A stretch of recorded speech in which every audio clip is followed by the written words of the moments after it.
আজকে নববর্ষ উপলক্ষে একটা লুক ক্রিয়েট করব, তো কেমন লাগলো তোমাদের অবশ্যই জানাবে। এটা হচ্ছে আমার মেকআপ করার আগের লুক। তো মুখে অনেক কিছু দাগ বেরিয়ে গেছে, দেখতেই পাচ্ছ।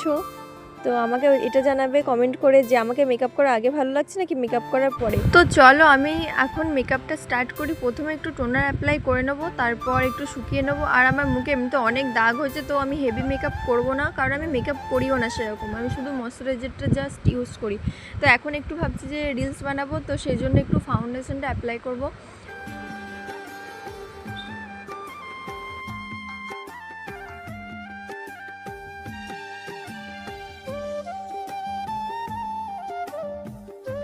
তো এখন আমি ল্যাকমি ফাউন্ডেশনটা ইউজ করব মুখের মধ্যে অল্প একটু জাস্ট।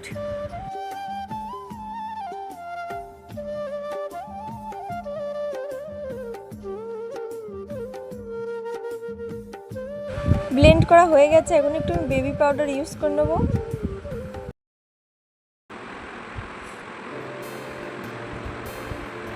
তো আমার কাজল পরা হয়ে গেছে এখন, আর আমি এখন লিপস্টিকটা পরবো। আর এই লিপস্টিকটা তোমরা অনেক পছন্দ করো, আমাকে অনেকে জিজ্ঞেস করো এটা কোন শেড, খুব ভালো লাগে কালারটা। আর এটা আমার ভালোই লাগে শুনতে, এমনি তো এই কালারটা আমার কাছে অনেক ভালো লাগে। আর আমার হাতের উপর যে টিপটা লাগানো ছিল সেটা আমি পরে নিলাম কপালের মধ্যে। আর আমার কাছে না আয়নাটা ভেঙে গেছিলো, তো এইটা দিয়ে দেখে নিলাম, কাজ চালিয়ে নিলাম। এরপর দেখো আইলাইনারটা পরে নিচ্ছি। আইলাইনার পরা হয়ে গেলে ফাইনাল লুকটা দেখাবো।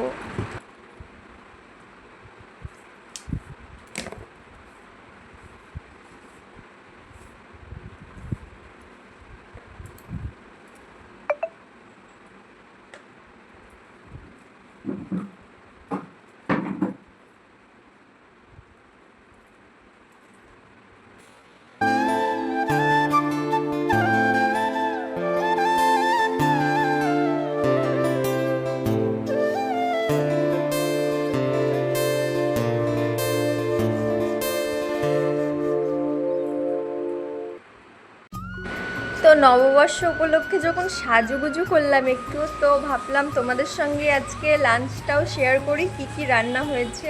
তো দেখো আজকে রান্না হয়েছে, প্রথমে দেখো ভাতটা কত গরম সুন্দর করে সাজিয়ে নিয়েছি। তারপর হচ্ছে ভেন্ডি ভাজা, আর হচ্ছে মিষ্টি কুমড়ো ভাজা, আর এটা হচ্ছে স্যালাড।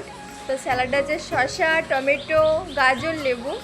আর তারপরে আছে মানে ঝাল ঝাল চিকেন কষা, যেটা আমার অনেক পছন্দের।